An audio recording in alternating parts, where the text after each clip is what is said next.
Hey, janitors don't belong on the mat. Stick to the mop, old man. The voice sliced through the crowded gym like a blade, its cruelty disguised as a joke. A ripple of laughter spread across the row of students stretching by the mirrored wall. Some laughed too hard, eager to impress their instructor. Others looked down at the floor, uncomfortable but unwilling to challenge the mood. It was Champions MMA Academy's busiest night of the week. The air smelled of sweat and disinfectant, heavy with the thuds of heavy bags, and the squeak of wrestling shoes on canvas. In the middle of this organized chaos, a man in gray overalls moved with deliberate calm. He wasn't a fighter, at least not anymore. To them, he was just the janitor, someone who emptied trash cans and wiped sweat from the mats long after the fighters had showered and gone home. His name was Caleb Rivers, tall, broad-shouldered, with a quiet gravity in the way he carried a mop. Caleb barely flinched at the insult. He had been here before. Maybe not in this exact gym, but in countless rooms where assumptions were made about him before he had spoken a single word. The one who called him out, Dylan the Cobra Hayes, wore a fresh black belt around his waist and the kind of arrogance that thrived under fluorescent lights and smartphone cameras.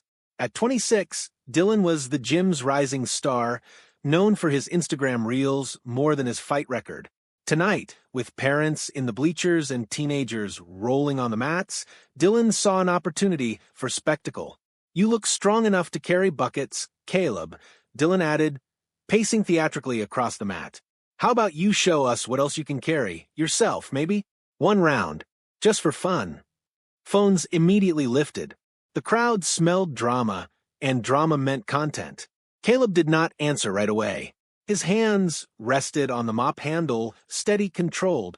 To those who didn't know him, his silence looked like submission. To those who paid closer attention, it looked like patience.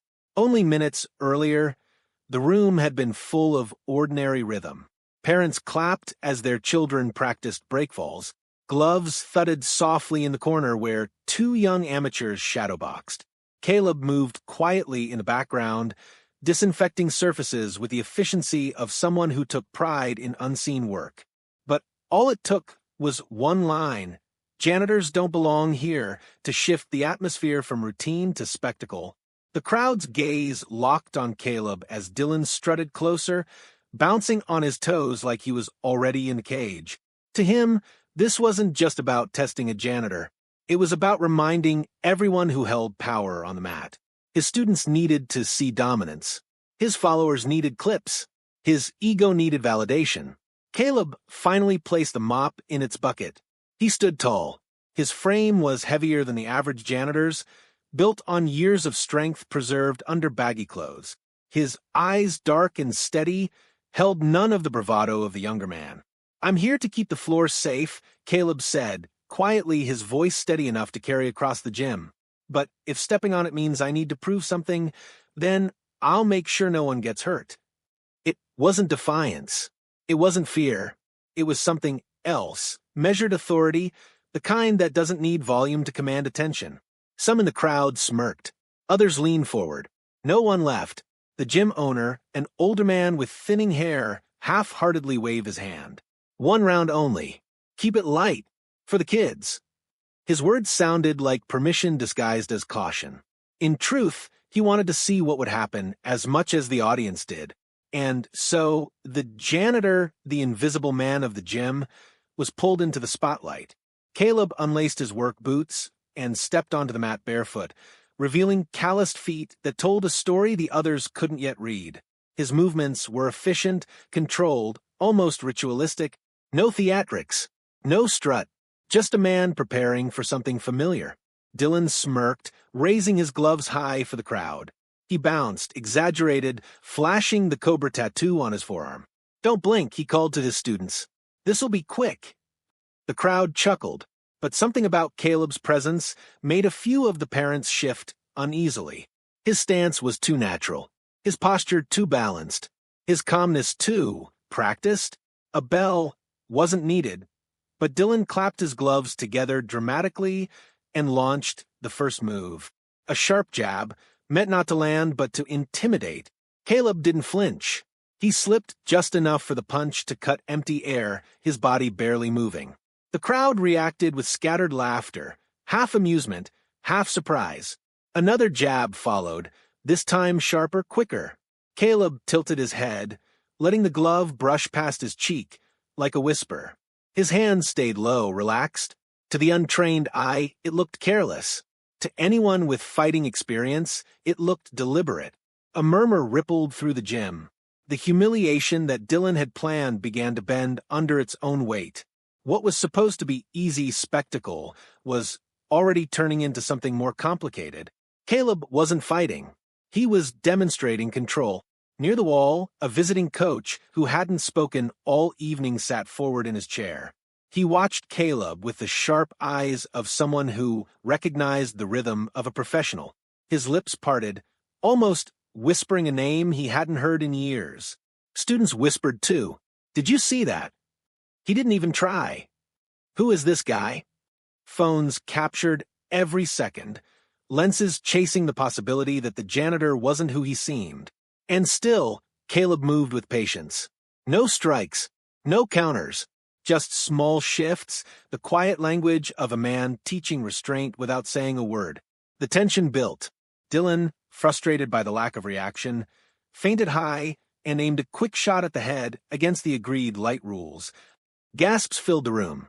Caleb raised a hand, soft as a feather, parrying the punch with such precision that Dylan's arm froze in mid-air. Then, just as gently, Caleb stepped back. "No headshots," he said softly, voice even. The crowd fell into silence. In that still moment, the balance of power began to shift, not with force, not with aggression, but with something far more dangerous to Dylan's pride. Quiet, undeniable skill. And so, the story truly began, not with fists, but with dignity. The gym was alive with noise, but under that surface noise, there was another kind of silence, an expectant silence. Every parent, every student, every staff member knew that something unusual was unfolding. The janitor, once background furniture to the academy, was now at the very center of attention. Caleb Rivers had not raised his voice, nor had he thrown a single strike. Yet the energy of the room leaned toward him as though drawn by a quiet force.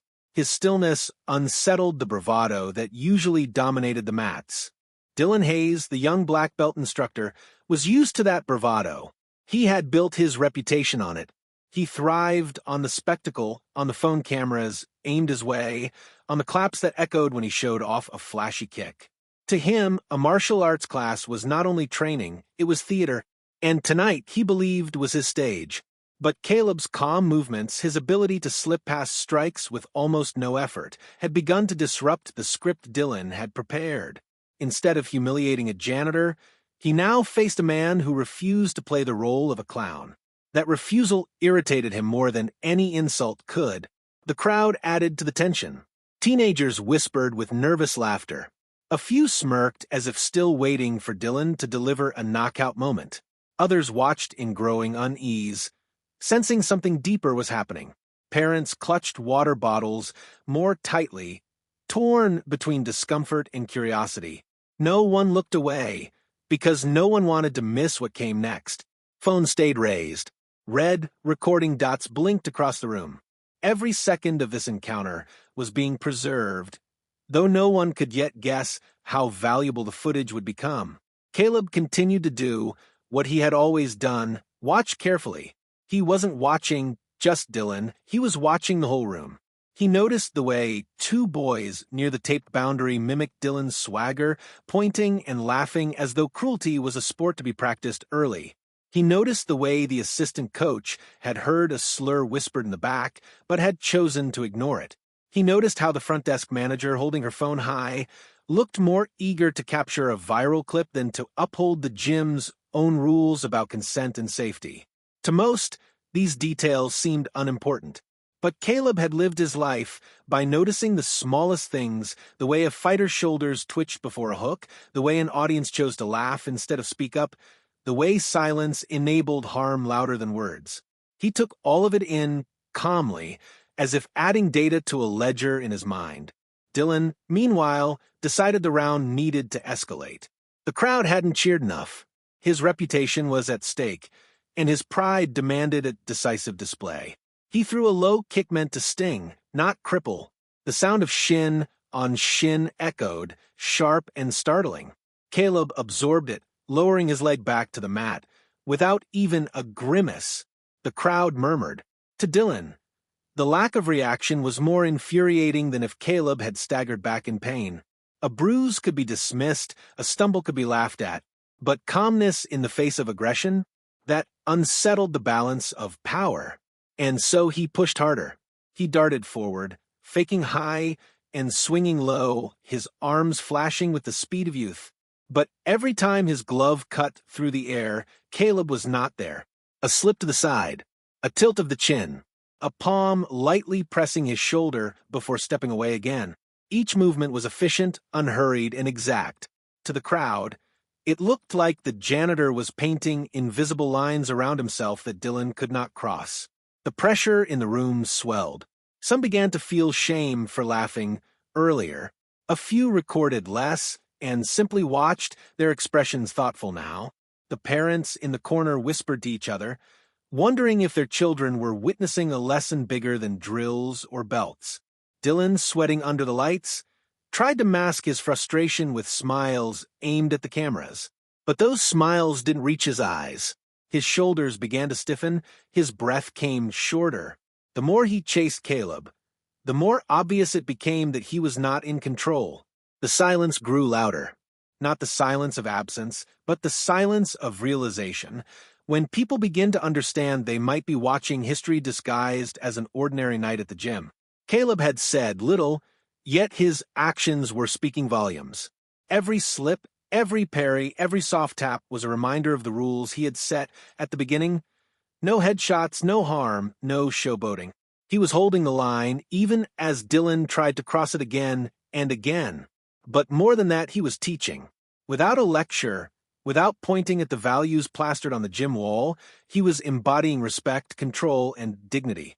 Children sitting on the benches could see what it meant to be strong without being cruel. Parents could see what it meant to have authority without arrogance. Even those who wanted only entertainment were confronted by the uncomfortable truth that true power often looks quiet, not loud. The assistant coach looked uneasy now, realizing the weight of what was happening. He had laughed earlier. He had ignored the slur. But watching Caleb dismantle Dylan without throwing a single strike forced him to reflect on his own silence. He shifted on his feet, guilt settling on his shoulders heavier than gloves. The front desk manager kept filming, though her hands trembled. What had started as potential comedy was turning into something else, something serious, something that might expose her own eagerness to exploit rather than protect. The two boys near the tape stopped laughing. Their smirks faded into open mouths as they realized the janitor was not failing. He was quietly winning in a way their instructor couldn't counter. And Dylan himself, his face flushed with embarrassment. His body moved faster, wilder. The crisp discipline of a black belt gave way to rushed flurries and desperate feints. Pride had slipped into panic. Caleb noticed it all. He had been in this place before. Not this gym, not this night, but in countless rings and cages where opponents mistook rage for power. Rage never lasted. It burned hot and fast, leaving only exhaustion behind. He had learned long ago that patience always outlived fury. So he continued, steady as the tide, moving just enough, touching without striking, letting the young man unravel himself in front of an audience that expected a spectacle and was instead witnessing a lesson. And as the seconds ticked by, the audience felt the shift fully. The janitor was not the underdog. He was not the victim of a cruel joke. He was something else entirely. Someone who had chosen not to reveal himself until forced. When the assistant coach finally called time on the round, it was not relief but tension that filled the room. Dylan lowered his gloves with a grin that tried to mask failure. Caleb lowered his hands too, calm as ever. The crowd did not cheer. They did not laugh. They stared. Their phones kept recording, but now The lenses shook slightly because the people holding them realized they were not just capturing a spar, they were capturing the beginning of a revelation. And Caleb, breathing evenly, simply stepped back to the edge of the mat as if returning to his place by the mop bucket. He had given them a glimpse of something they did not yet understand. The room buzzed with whispers, questions, and a strange kind of awe. The pressure had built, and though the round was over, the story was only just beginning. The round had ended, but the tension in the air had not eased. If anything, the silence that followed made the room even heavier. The spectators, students, parents, and staff shifted uncomfortably in their seats and along the wall. Everyone had expected a harmless spectacle, something to laugh at, something to record and share later for likes. But what they had witnessed was different. Caleb Rivers had not fought. He had not punched, kicked, or forced his way through the round. Instead, he had moved with an ease that was almost unsettling. His slips, his parries, his gentle taps were not the actions of a man out of his depth.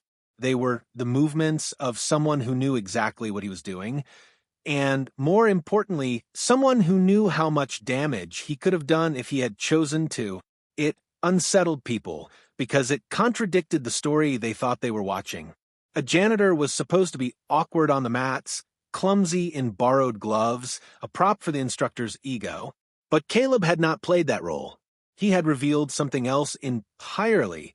Quiet control, a depth of skill hidden in the background of the gym for months, maybe years. Dylan Hayes, the young black belt, paced at the center of the mat. His grin remained plastered on his face, but the grin no longer carried power. It was a mask stretched thin over embarrassment. His chest heaved with quick breaths. Sweat shone on his forehead. The more he had chased Caleb during the round, the less he had been able to touch him. Every miss, every empty swing, every gentle tap against his shoulder or arm had carved away at his authority. The room could sense it. Authority had shifted. It no longer belonged to the man with the belt wrapped tight around his waist. It clung instead to the janitor at the edge of the mat, who stood without fanfare, breathing slow and calm, as if the round had been nothing more than a warm-up. The crowd began to murmur in low tones. Parents whispered questions to each other. Some asked who Caleb really was. Others admitted they felt ashamed for laughing at him earlier.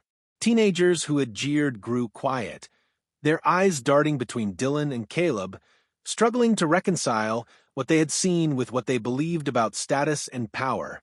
The assistant coach, who had ignored the whispered slur earlier, now found himself staring at Caleb with unease. He realized how much he had missed, how much he had allowed to unfold unchecked. He thought about how easily he had sided with Dylan's pride rather than considering fairness. Shame burned in his stomach. At the front desk, the manager held her phone steady, recording everything.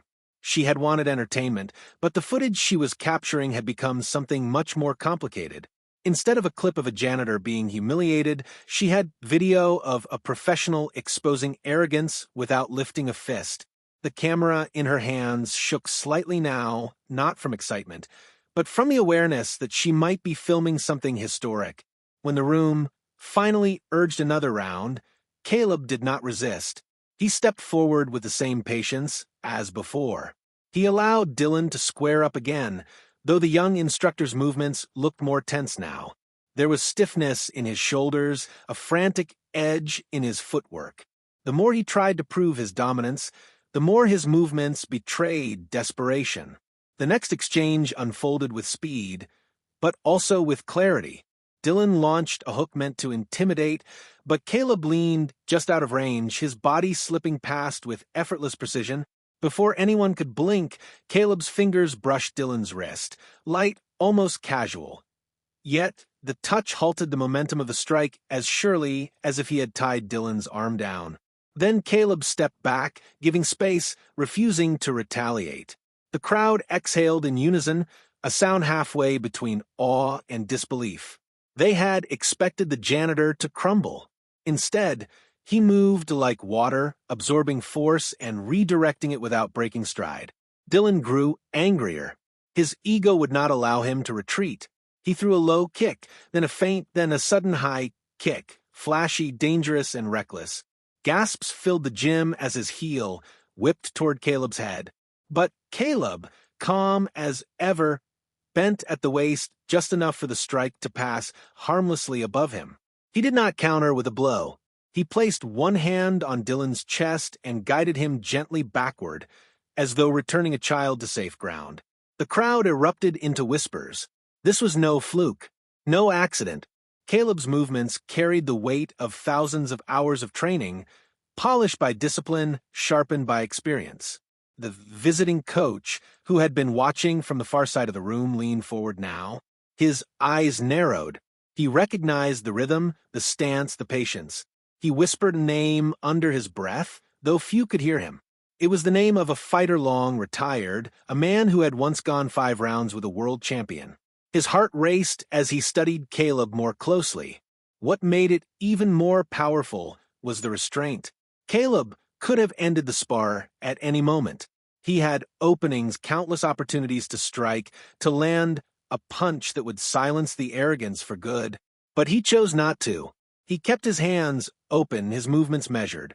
His control was absolute, and he refused to break his own rules. That restraint taught a lesson sharper than any knockout could. The children sitting on the benches saw it most clearly. They had been taught to value belts, titles, and bravado. But here was a man showing that the greatest strength lay in dignity, in refusing to harm when harm was easy. Parents exchanged glances. Some felt tears prick at their eyes, realizing their children were witnessing a different kind of heroism. This was not about dominance. This was about principle. Dylan tried again, lunging with a wild flurry of strikes. Caleb slipped each one, his movements minimal but exact, until he finally placed a firm hand on Dylan's shoulder and stopped him in place. He did not shove him. He did not hurt him. He simply halted the chaos, like a wall appearing in the middle of a storm. Then he stepped back, palms open, signaling the round's end. The assistant coach called time, his voice shaking slightly. The word echoed across the mats, carrying with it the weight of everything unsaid. Caleb lowered his hands, his breathing calm, his body language unshaken. He turned toward the children and the crowd, offering nothing more than a quiet nod. It was as though he had returned the room to balance after chaos had threatened to pull it apart. The silence that followed was not the silence of boredom. It was the silence of revelation. The room had just learned something it could not unlearn. The man they had mocked, the janitor they had dismissed, was not who they thought he was. Phones captured every second. The footage would soon spread beyond the walls of the gym, reshaping reputations and sparking questions about bias, dignity, and what true power really looked like. But for now, in that charged moment, only one truth mattered. Caleb Rivers had revealed himself, not through aggression, but through mastery held in restraint. And in doing so, he had turned the very idea of strength on its head. The crowd no longer looked at him as invisible. They looked at him with a mix of respect, confusion, and awe. And though they didn't yet know it, this was only the beginning of the reckoning. The crowd was no longer laughing.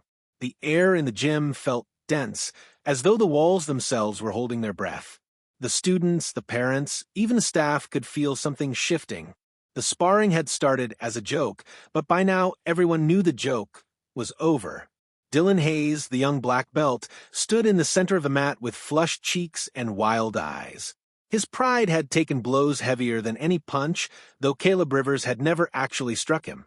Each missed shot, each slip, each gentle parry had chipped away at the image Dylan had built of himself. The belt tied tightly around his waist now felt like a rope squeezing him, a symbol that reminded the crowd of the authority he was supposed to hold, but no longer did. Caleb, on the other hand, remained steady. His breathing was slow, his posture balanced, his eyes calm. There was no swagger, no showmanship. He moved with the poise of someone who had spent years learning that real power did not require an audience to applaud it. The assistant coach hesitated before calling for another round. He looked at Dylan, then at Caleb, then at the faces around the room. It was obvious that Dylan wanted more. His body was already leaning forward, restless, unwilling to let the moment end in humiliation. And though Caleb had no need to prove anything further, he stepped forward again, not for pride, but for the lesson. The round began with sharp tension. Dylan came forward with renewed aggression, his gloves snapping outward in a flurry meant to overwhelm. He was fighting less like a teacher and more like a man, trying desperately to reclaim a reputation. The crowd felt the difference immediately. The discipline of a black belt was gone. In its place was raw, reckless emotion. Caleb absorbed it without flinching. Each punch slipped past harmlessly. Each kick was checked and guided away. His movements were so small that they barely disturbed the air, yet they neutralized every attack with effortless control. The contrast was stark, one man burning through energy and fury, the other conserving his power like a stone in a rushing river. Parents exchanged glances, silently wondering what their children were learning at that moment. Was this what martial arts was supposed to be, a contest of rage and ego? Or was it what Caleb was showing them, discipline, patience, control, in the face of provocation? Dylan grew more frantic. Sweat dripped into his eyes, his punches slowed, his form collapsed under the weight of his own frustration. And then it happened. He stepped beyond the rules. With a sudden surge, he wrapped an arm around the back of Caleb's neck and pulled down hard, aiming to drive a knee upward. Gasps filled the gym. The move was dangerous, reckless, and entirely against the boundaries set before the round began. For a brief second, the crowd thought they were about to see real harm done. But Caleb's body reacted with precision born from years of training. His arm slid between Dylan's grip like water through a crack, his hips squared, his neck tucked safely. The clinch that had looked so tight was broken as if it had never existed.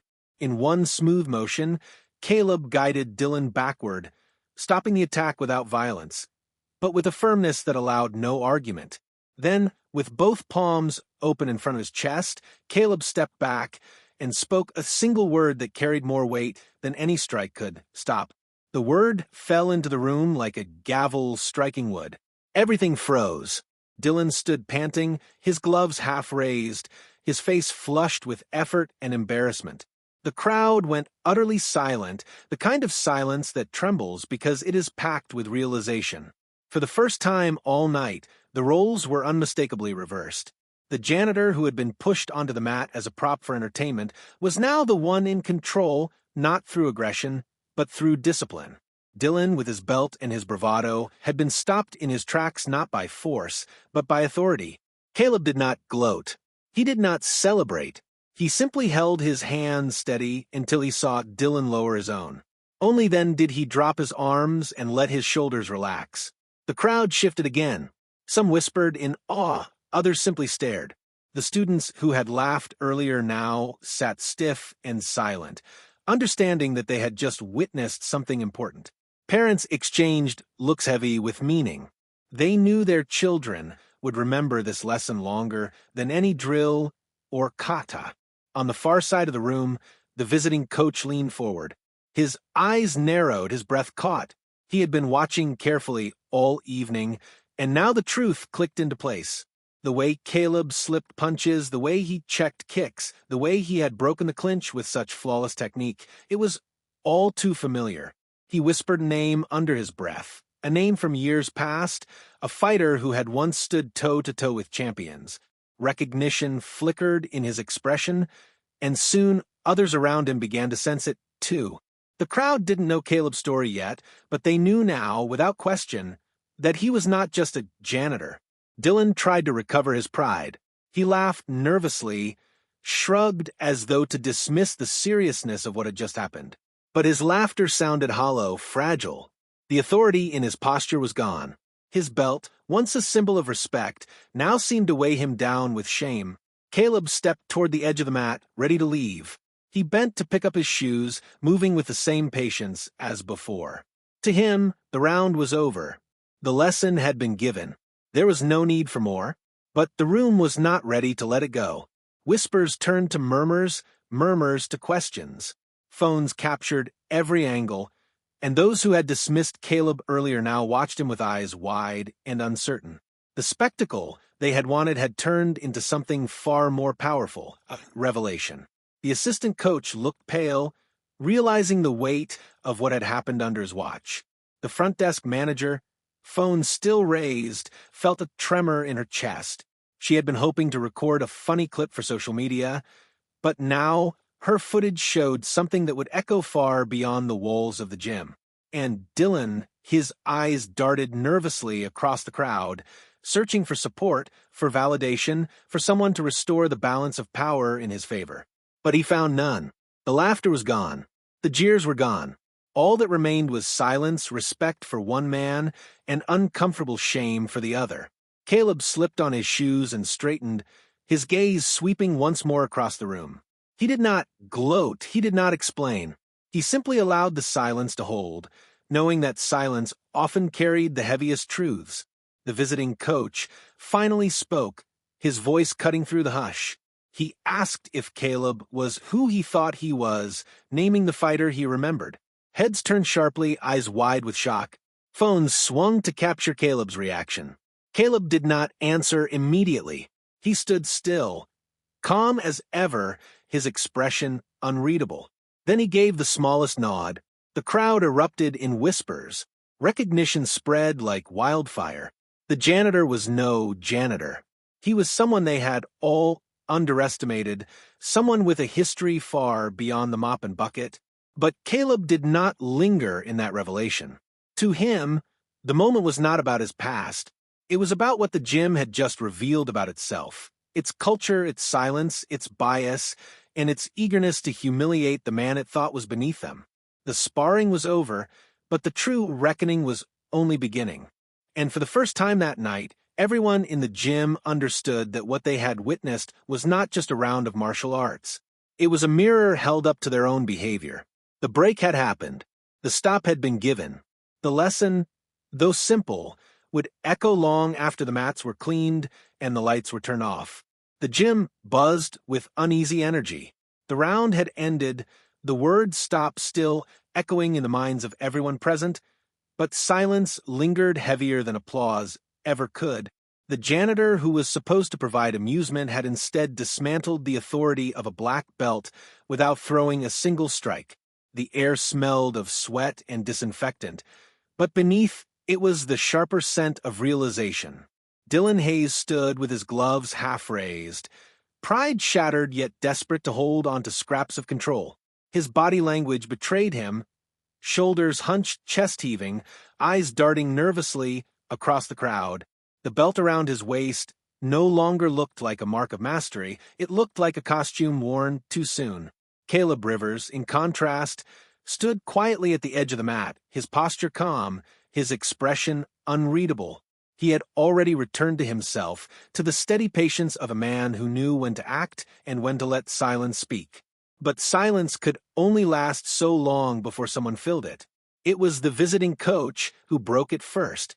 He had been leaning forward in his chair for minutes, watching Caleb with growing recognition. The subtle movements, the balance, the control, it all connected to memories he had carried for years. In a low but steady voice, he spoke a name from the past, a name that once carried respect in arenas and on television screens. His words cut through the quiet, and suddenly the crowd shifted again. Heads turned. Phones swung. Whispers raced from one side of the gym to the other. The janitor had a name, and that name belonged not to a cleaner of floors, but to a fighter who had once stood under bright lights, who had gone the distance with champions. All eyes returned to Caleb, waiting. He did not rush to confirm, nor did he deny. He let the recognition swell on its own, as if daring the room to believe its own eyes. When he finally gave a small nod, the murmurs exploded. Parents gasped, students whispered in disbelief. The front desk manager nearly dropped her phone, realizing the content she had been recording was something far more consequential than a viral joke. The revelation should have been enough. But Caleb was not done. For him, recognition of the past was not the real twist. It was only the opening act of something larger. He stepped forward, slow and deliberate, until he stood not as a janitor, not even as a retired fighter, but as something more. His hand reached into his pocket, pulling out a plane, card holder. From it, he drew a simple ID, marked with a seal few recognized, but one that carried weight in certain circles. Without flourish, he held it up to the nearest coach. The coach's face paled as he read the title printed beneath Caleb's name, National Combat Sports Council Safety and Equity Advisor. The room inhaled as one. It was not just that the janitor had once been a fighter. It was that he had returned under a new role, one designed to protect gyms, fighters, and students from exactly the kind of culture they had all just witnessed. He was not here by chance. He was here by design. Phones zoomed closer to the ID. Whispers turned into frantic explanations. The council had been sending observers unannounced to evaluate gyms to ensure they upheld standards of safety and respect. Caleb had been walking their halls for months, not as a cleaner, but as a silent witness, recording with his eyes, noting with his memory, waiting for the moment when the truth would reveal itself. The weight of the revelation crushed the room. Parents realized they had laughed too quickly. Students realized they had mocked without knowing. Staff realized their silence had been observed, measured, and written down. Caleb finally spoke, his voice calm but firm, every word carrying the authority of a report already half-written. He named what he had seen that night. The pressure to spar after saying no, the mockery, the whispered slur, the eagerness to film humiliation, the reckless strike to the head, the illegal knee. He named them plainly, not cruelly, but with the finality of someone tallying facts in a ledger. The room had no defense. Each detail landed like a stone on a scale. The silence grew heavier with each one. He turned toward Dylan last. The young black belt's face had drained of color, the sweat on his forehead no longer just from exertion. Caleb did not berate him. He did not need to. He simply described what the belt meant, a promise of responsibility, a vow to model discipline, a duty to protect students rather than humiliate others. He stated that tonight, that promise had been broken. The crowd's eyes shifted to Dylan, and for the first time, he looked small in the center of his own mat. Then, Caleb did something no one expected. He asked Dylan to untie the belt. Not forever. Not as punishment, but as a demonstration for the children watching of what accountability looked like. The request was quiet, but its weight was unbearable. Dylan's hands trembled as he touched the knot. For a moment, he hesitated, searching for an escape, but the silence of the room pressed on him like a mountain. Slowly, awkwardly, he pulled the belt free and folded it. He placed it on the mat before stepping back. The room exhaled, some in shame, some in relief, all in awe. Parents felt the lesson etch itself into their children's memory. Accountability was not weakness, it was strength. Caleb did not raise the belt or hold it as a trophy. He left it where it lay, on the mat between them, a symbol of the line that had been crossed and the path to repair. The gym had wanted a spectacle. They had expected a clip of a janitor fumbling against a black belt. Instead, they had witnessed a quiet dismantling of arrogance, followed by a revelation that turned their assumptions inside out. The janitor was a former fighter, yes, but more than that, he was the very authority sent to measure their integrity. Phones recorded every second, but no caption could fully capture the weight of what the room had just learned. Dylan looked at his folded belt on the mat. The front desk manager lowered her phone, her hands shaking. The assistant coach stared at the floor, guilt burning in his chest. Parents whispered promises to themselves to teach their children differently. Caleb stood tall, his eyes scanning the room one last time. He said only one more thing, his voice calm but absolute. This gym has work to do. The crowd knew it was true. The reckoning had begun. And for the first time that night, everyone understood the real twist. The man they had dismissed as invisible was the one holding the future of their gym, their culture, and their reputations in his steady hands. The mop had been a disguise. The belt had been a test. The truth was far more powerful than either. The gym was no longer buzzing with energy. The earlier noise had evaporated, replaced by a hush that felt heavier than silence.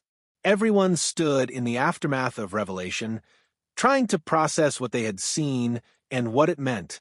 The janitor was not who they thought. The spar was not what they expected. And The room itself, its laughter, its silence, its complicity had been exposed.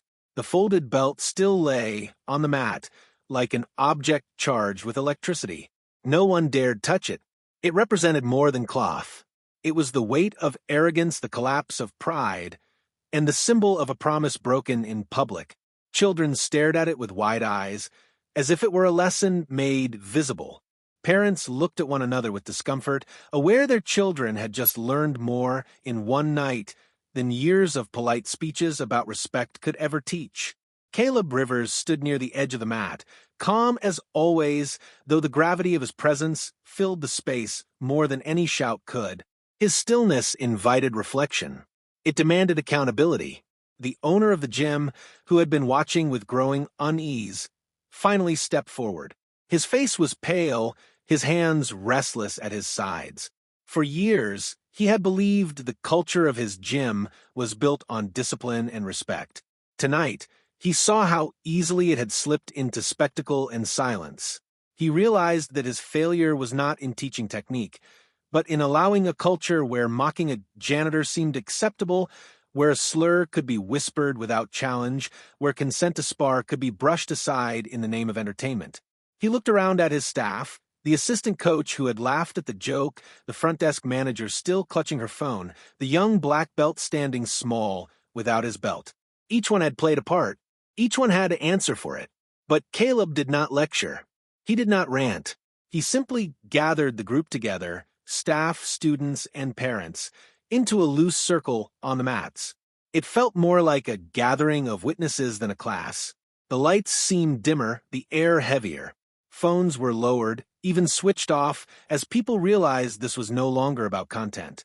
It was about truth. Caleb began not with accusations, but with clarity. He described the night step by step. How the spar had been pushed when he had already said no. How the crowd had laughed at him for his job. How the assistant coach had let a slur pass without a word. How the front desk had recorded not to protect, but to entertain. How the black belt had thrown dangerous strikes after agreeing to control. How children had been forced to watch a violation of every value written on the gym wall. He spoke evenly, like a man placing stones in a basket. Each fact fell heavy. Each one was undeniable. By the time he finished, the circle was silent, weighed down by the tally of their own actions. Shame spread through the group like a tide. Some lowered their heads. Others blinked back tears. Parents shifted uneasily, guilty for having stayed silent when they should have spoken. The weight of complicity pressed harder than any physical blow. Then something shifted. The front desk manager, who had held her phone high through the ordeal, lowered it completely and admitted she had been wrong. Her voice shook as she acknowledged her part, confessing that she had seen content where she should have seen danger. Tears slipped down her cheeks as she realized the harm she had helped feed. One of the parents, a mother sitting near the edge, spoke through her own guilt. She admitted she had stayed silent because she feared being labeled difficult. Her daughter sat beside her, watching closely, absorbing not just the words but the courage it took to admit them. The mother's voice broke as she asked how she could teach her child about fairness when she herself had failed to act in the moment. The assistant coach confessed next. His face was tight with regret as he admitted hearing the slur and saying nothing. He explained that he froze, that he didn't know what to do. But excuses fell flat in the silence. Caleb did not condemn him. Instead, he reminded the room that silence always sides with power, and tonight that silence had hurt more than the words themselves. The assistant coach lowered his head, shame written in his posture. Finally, all eyes turned to Dylan Hayes. The black belt sat with his belt still folded on the mat in front of him. His face was drained of pride, his hands shaking slightly. He spoke slowly, his words halting, as he admitted he had mocked Caleb, because he thought it would make him look strong. He admitted he had ignored boundaries because he thought he could get away with it.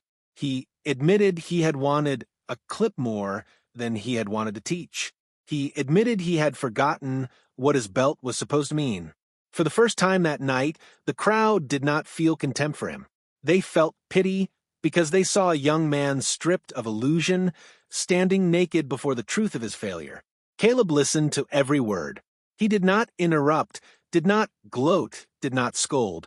He let each confession settle into the air until the circle felt heavy with honesty. Then, finally, he spoke about consequences. He explained that accountability was not revenge. It was repair. It was about consequences that matched the harm and taught the room to be better. The front desk manager would lead the creation of a new policy on filming, one that prioritized consent, protected minors, and made clear that safety was more important than spectacle. She would design it in consultation with parents and students, not in isolation. The assistant coach would write and rehearse a script for calling out slurs and violations of respect. He would practice it until it was second nature, until silence was no longer an option. The young black belt would step down from teaching for a time. His belt was not gone, but it was paused. He would shadow classes, run non-contact drills for kids, and attend training on bias, consent, and leadership. Only when the community, not just the staff, believed he had rebuilt trust would the belt return to his waist. The gym owner would publish a statement, not as a marketing ploy, but as a confession. It would outline the failures of that night and the steps being taken to repair them. It would be displayed publicly so that every parent, every student, and every visitor would know the gym had chosen honesty over denial. Finally, the gym itself would take on new responsibilities. Rotating safety captains chosen from advanced students, scholarships for underprivileged kids, and regular check-ins from the Combat Sports Council. The circle listened. No one argued. No one objected. The relief was almost visible, the relief of knowing that repair, while painful, was possible. Caleb did not stay much longer. He gathered his belongings quietly, placing his ID card back into his pocket. Before leaving, he looked once more at the circle. His gaze lingered on the children, then the parents, then the staff. His eyes carried no malice, only truth. He had shown them what they were. Now it was up to them to decide what they would become. When he stepped out into the cool night air, the gym remained silent behind him. The folded belt still lay on the mat. It would remain there until someone had the courage to pick it up again, not as a symbol of power, but as a reminder of what accountability demanded. That night would be remembered not as a spar, not as a spectacle, but as a reckoning. A room had been stripped bare of its excuses and forced to face itself. And though shame burned deeply, so too did the possibility of change. Consequences had been named. Repair had begun. The mop, once dismissed as a symbol of invisibility, had revealed itself as the quietest and sharpest instrument of accountability. And Caleb Rivers, the man they had mocked, had left behind something more permanent than victory, a culture on the verge of transformation. The weeks that followed felt like a slow unwinding of everything the gym had been and the careful building of what it needed to become. Champions MMA Academy had always presented itself as a place of discipline and respect, but the incident with Caleb Rivers had forced everyone to confront the truth. Values written on walls meant nothing without actions to uphold them. The folded belt had not been left untouched for long. The day after the spar, Dylan returned to the gym early, long before classes began. No one was there to watch, no phones were raised, no audience waited for him. He picked up the belt with trembling hands, not to tie it around his waist, but to place it in the office. For the first time in his career, he understood that the belt was not a guarantee of respect. It was a responsibility he had failed to carry. The gym owner followed through on every promise made in that circle. A public statement was drafted, raw and unpolished, admitting exactly what had happened. The letter was pinned to the notice board and shared online. Parents read it, some with tears, others with anger, but all with respect for its honesty. No attempt was made to spin or soften the story. For the first time, the gym chose truth over image. Training sessions began to change almost immediately. A new policy required that before sparring, students asked one another's consent clearly and out loud. It felt strange at first, too formal, but quickly became natural. The children adapted fastest. They began to understand that respect was not silent obedience, but an active choice to value the safety of others. Safety captains were introduced wearing a simple band around the wrist. They were not chosen for skill or strength, but rotated among advanced students. Their task was simple yet powerful: to stop around if rules were broken, even if the person breaking them was higher ranked. The first time a teenager raised a hand and called reset on an instructor, the room froze in shock. But Caleb's lesson lingered in every mind. Silence enables harm. The class restarted with new clarity. The assistant coach, once guilty of ignoring a slur, practiced his new script so many times it became part of his bones. The first time he used it in real training, his voice cracked with nerves, but it carried enough weight to stop the moment and remind the room, "We don't do that here." For the first time, the younger students saw that an adult was willing to defend them out loud, and their eyes shone with something close to relief. The front desk manager led the policy change on recording. No longer could parents or staff film sparring without clear consent from everyone involved. Phones were placed in a basket during youth classes, and at the end of training, when students were sweaty and smiling, parents could record proudly with everyone's agreement. The atmosphere shifted. The gym became less about content and more about community. Dylan faced the hardest road. Suspended from teaching, he shadowed classes in silence, demonstrating footwork or drills without being in charge. At first, shame weighed heavily on him, and he feared whispers behind his back. But over time, something unexpected happened. The students he had once tried to impress with bravado began to respect his humility. They saw a young man rebuilding himself, step by step, without excuses. His folded belt remained in the office, waiting not for permission, but for the moment when the community truly believed he had changed. Beyond the gym, the impact rippled outward. Parents told the story to friends. Clips from that night spread online, edited not into a highlight reel of violence, but into a narrative of dignity, patience, and accountability. People watched a man mocked for his job reveal not only his hidden skill, but also his true role as an advisor sent to test the very culture of the place. Other gyms took notice. Some invited the Combat Sports Council to observe their classes voluntarily. Others quietly copied the safety captain system. A few resisted, dismissing it as unnecessary, but the tide was shifting. The story of Caleb Rivers became a parable for the martial arts world. The quiet man with the mop who turned arrogance into a lesson for an entire community. Caleb himself remained unchanged on the surface. He still arrived in his gray overalls. He still pushed his mop across the mats with the same steady rhythm. He still moved quietly in the background while others sparred.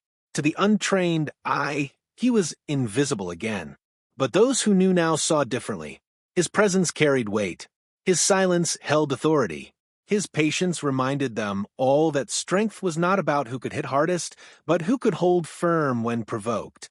Months later, the gym held a ceremony unlike any other. No trophies were given, no belts were awarded. Instead, the children stood in front of their parents and recited what they had learned since that night. They spoke about consent, about safety, about the courage to say no. They spoke about the meaning of accountability and how strength was not loud but quiet. Some of the parents cried, realizing their children would grow up carrying lessons they themselves had never been taught. At the end of the ceremony, Dylan was called forward. He stood before the room with humility, his head bowed. The community, not the coaches, voted by a show of hands whether he was ready to wear his belt again. It was not unanimous, but it was enough. When he tied it back around his waist, he did so without pride, without swagger. He tied it with the awareness that a belt meant nothing if it was not carried with dignity. For Caleb, the night of reform was not about victory. It was about proof. Proof that a room could change when confronted with its own reflection. Proof that silence could be broken, that arrogance could be humbled, and that dignity could survive mockery. He left the gym the same way he had always left, quietly, shoes soft against the floor, mop rinsed and stored away. But this time, as he walked out into the night air, he carried more than his tools. He carried the knowledge that he had left behind something lasting, a culture rebuilt, a community awakened, and a new generation of children who would remember what true strength looked like when a man with a mop refused to bend. The story of Caleb Rivers spread not because of violence, but because of restraint, not because of dominance, but because of dignity. And in that restraint lay the most powerful lesson of all, that the strongest victories are the ones that reshape not just moments, but futures.